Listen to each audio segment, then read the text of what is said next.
जी, इस वक्त मैं मौजूद हूँ। एक तो अपोजिशन के जो कायदे इख्तिलाफ का चैम्बर है, उसके साथ फिर आप देखें मेरे पीछे कुछ गहमा गहमी नज़र आ रही है। वो गहमा गहमी इसीलिए है कि वज़ीर आज़म ने एक ज़ोराने का एहतमाम कर रखा है और 26वीं आइनी तरमीम गोया कि आज का दिन मुकर्रर था कि जिस दिन गोया कि हुकूमत वक्त ने एक तो वफाकी काबीना का इजलास बुलाया था जहाँ से मुसद्दे की मंजूरी होनी थी। उसके बाद सैनेट और कौमी असम्बली के इजलास जो कि 3 बजे होने थे, लेकिन वो ताख़ीर का शिकार है क्योंकि स्टेट ऑफ कन्फ्यूजन है जो अभी तक बरकरार है। वो मुसवदा कहाँ है कि जिसके ऊपर अपोजिशन और हुकूमत इत्तफाक कर चुकी है।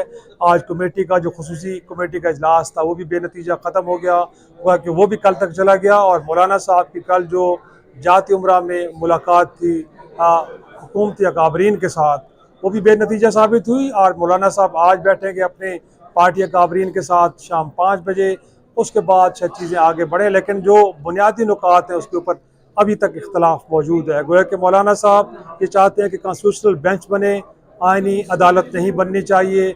और उसके बदले में अब हुकूमत अगर इस पर राज़ी हो भी जाती है तो कुछ ज़राए हमें बता रहे हैं कि फिर हुकूमत का मुतालबा ये है कि अगर वो आइनी अदालत से पीछे हटती है तो फिर अपोजिशन को भी चाहिए कि जो नेक्स्ट चीफ जस्टिस हैं उनके इंतखाब के लिए सीनियर तरीन जज नहीं बल्कि टॉप 3 जजेस में से किसी एक को मुंतखब करने से मुतल्लिक तरामीम पे राज़ी हो अपोजिशन।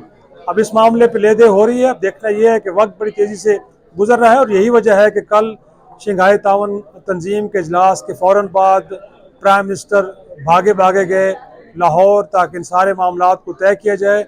लेकिन अभी तक स्टेट ऑफ कन्फ्यूजन बरकरार है। एक तरफ अपोजिशन भी डटी हुई है, गोया कि तहरीक इंसाफ खसूसी कमेटी के सारी प्रोसेस का हिस्सा तो ज़रूर बन रही है, लेकिन अपने किसी मुसवदे के साथ सामने नहीं आई क्योंकि उनका मौक़िफ़ ये है कि वो मौलाना साहब के साथ बैठ के जॉइंट मुसवदा लेके आएंगे और जब तक उनकी कंसल्टेशन मुकम्मल नहीं होती वो खसूसी कमेटी में अपना मुसवदा लेके नहीं आ सकते। और हुकूमत को जल्दी किस बात की, इसलिए कि तेज़ी से वक्त गुजर रहा है। आज 17 है, कल 18, उसके बाद 2 छुट्टी के दिन, तो गया कि 25 अक्टूबर को ज़्यादा दूर नहीं है।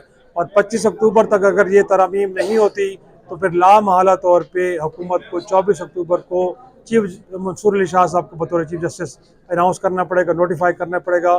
तो अब देखना यह है कि अभी तक तो डेडलॉक की कैफियत बरकरार है जो ख़त्म होने का फ़िलहाल नाम नहीं ले रही।